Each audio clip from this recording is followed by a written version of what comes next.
ainda hoje em Porto Alegre. Muito obrigado pela atenção, muito obrigado aos nobres colegas vereadores também, pelo entendimento aí do uso da palavra da nobre colega deputada estadual, excelentíssima.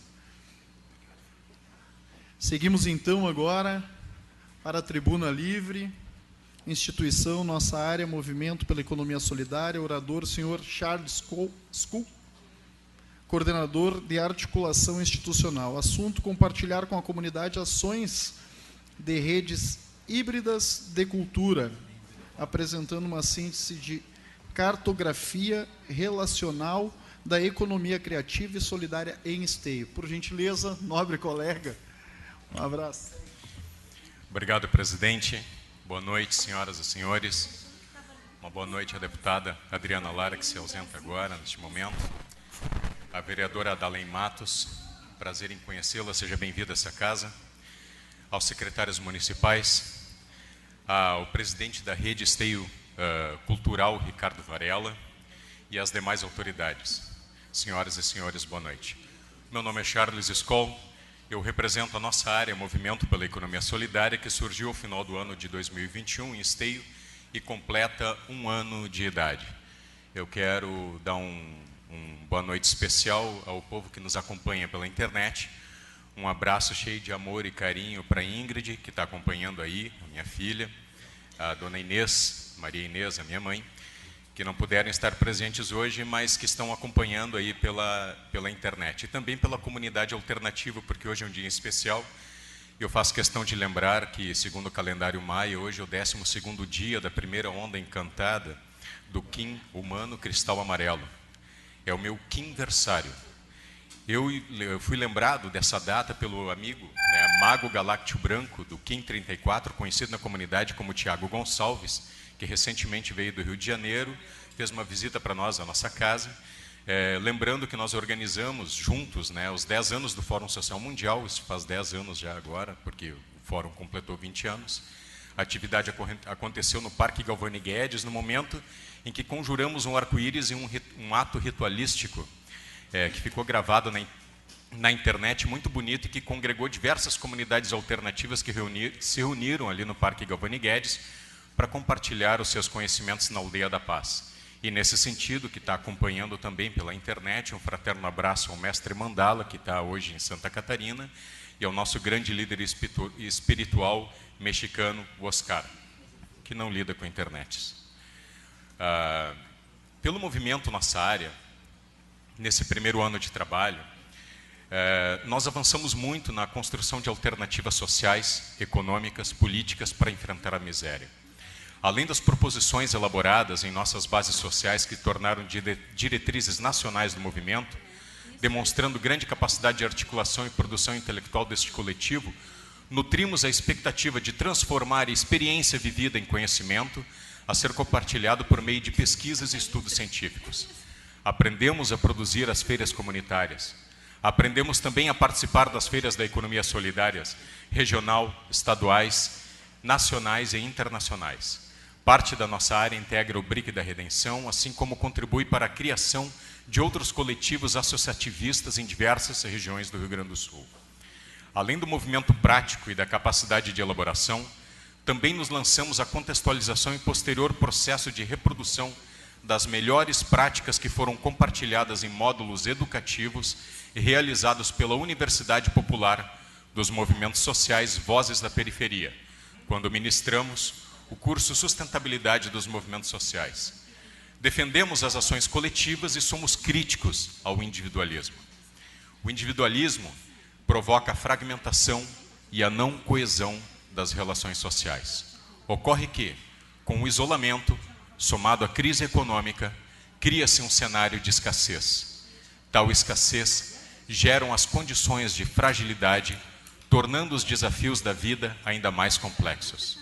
Com essa política, as pessoas são facilmente vencidas pelas pessoas que as convenceram a agir de forma fragmentada. É uma estratégia de poder e, para tanto, também temos a nossa estratégia de poder. E para enfrentar essa crise que adoece a nossa sociedade. E a nossa estratégia, ela busca empoderar as pessoas que, fragilizadas, muitas vezes adoecidas pela insalubridade decorrente das políticas neoliberais, para acolher, integrar e, pelo coletivo, se fortalecer para enfrentar os desafios da vida. E o poder público, ele precisa desenvolver a habilidade de reconhecer os recursos criativos como uma fonte inesgotável, capaz de mudar o cenário econômico decadente que a gente vive atualmente. Devemos aprender a produzir as redes híbridas de cultura a partir da inserção de economias desmaterializadas, intensivas em símbolos, como é a economia solidária e criativa. E, para tanto, do poder público é preciso contar com a iniciativa privada e, sobretudo, com os grupos artísticos e empreendedores dos diversos setores da cultura e esteio, a exemplo da Rede Esteio Cultural, a REC, que está com uma programação especial em homenagem ao aniversário do município, que acontece do dia 27 de fevereiro ao dia 12 de março. Vale a pena observar que ali estão as manifestações culturais mais legítimas que emergem do tecido social da nossa comunidade esteiense. Observar as territorialidades e os arranjos institucionais envolvidos, bem como uma reflexão sobre as dinâmicas, potencialidades e os gargalos dos sistemas produtivos e das redes de esteio, são desafios que demandam pesquisa sobre os sistemas híbridos de economia solidária e criativa. E o tema não está fora de contexto, já que o ano de 2021 foi declarado pela 74ª Assembleia Geral da ONU como o Ano Internacional da Economia Criativa para o Desenvolvimento Sustentável. A economia criativa desponta no cenário das conhecidas economias de transição por ser intensiva em um recurso intangível e abundante, a criatividade. E esse esforço de compreensão tem sido compartilhado, em especial, no interior dos 5 organismos do sistema da Organização das Nações Unidas. Tanto no Programa das Nações Unidas para o Desenvolvimento, PNUD, a Organização Mundial de Propriedade Intelectual, a OMP, a Organização Internacional do Trabalho, a OIT, além da Unesco e a UNCTAD, que orbitam conjuntamente as teses transdisciplinares necessárias à implantação de políticas da economia criativa. A economia criativa e solidária, que fomentamos em Esteio, emerge de dinâmicas não mercantis e, para tanto, é preciso compreender esta semântica para que possamos avançar. Diante das mudanças ocorridas no mercado de trabalho, muitas provocadas e agravadas pelos defensores do neoliberalismo, colocou, enfim, o mundo da empregabilidade, gerando o caos decorrente de desemprego, informalidade e miséria. E neste brete, os trabalhadores têm se posicionado de 2 formas distintas para tentar a sobrevivência. A primeira delas concentra-se no discurso ou no mote ideológico do empreendedorismo, para o qual todos são responsáveis pela manutenção do próprio emprego e renda. Todos são possuidores de uma espécie de fator produtivo muito valioso, que é o capital humano, sendo, portanto, capitalistas de si mesmos. A outra dinâmica, ancorada nas necessidades reais daquelas que vivem do trabalho, tem se materializado em formas variadas de empreendimentos coletivos e sociais, pautados na cooperação, solidariedade, gestão democrática, em diversas experimentações tecnológicas, sociais, na cultura local e no respeito ao meio ambiente.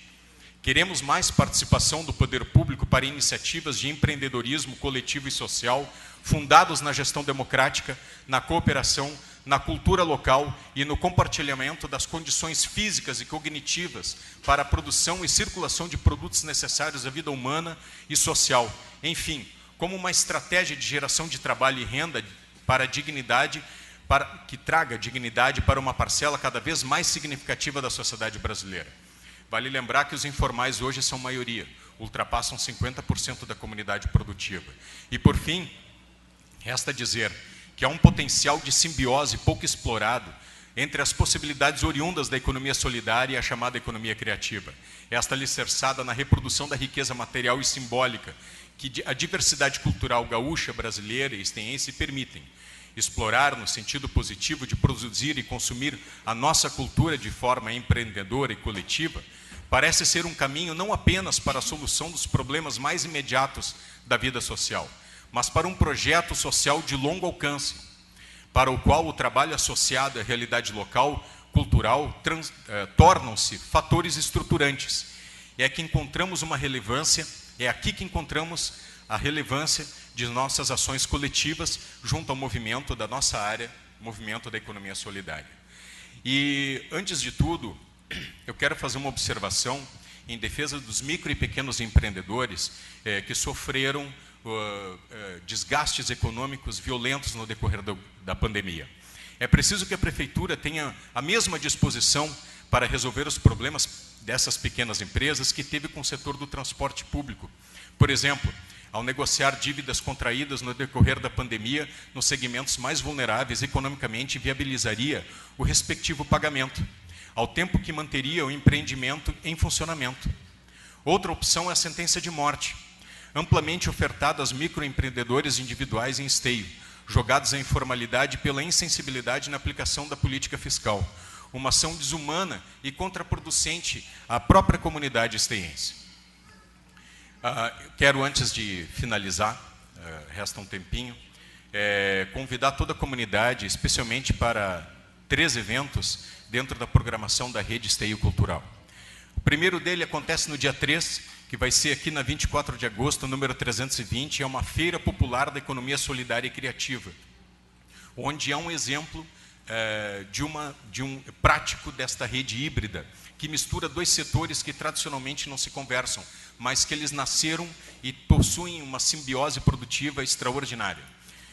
No dia 8 de março, é o Dia Internacional da Mulher, e a partir das 19 horas, a doutora Flávia, junto com a cantora Gisele Bloetti e artistas da dança cigana, vão fazer uma atividade na Confraria das Festas, na Rua São Sebastião do Caí. E no dia 11 de março, será comemorado 35 anos da Associação dos Artesãos de Esteio, no Espaço Oliveira Silveira. Senhoras e senhores, obrigado pela atenção, uma boa noite. Muito obrigado, colega Charles, aí, a tribuna estará sempre à disposição quando necessário. Passamos então agora ao grande expediente. Hoje inscritos aí o nobre colega vereador Léo Damer, vereador Luciano Batistello,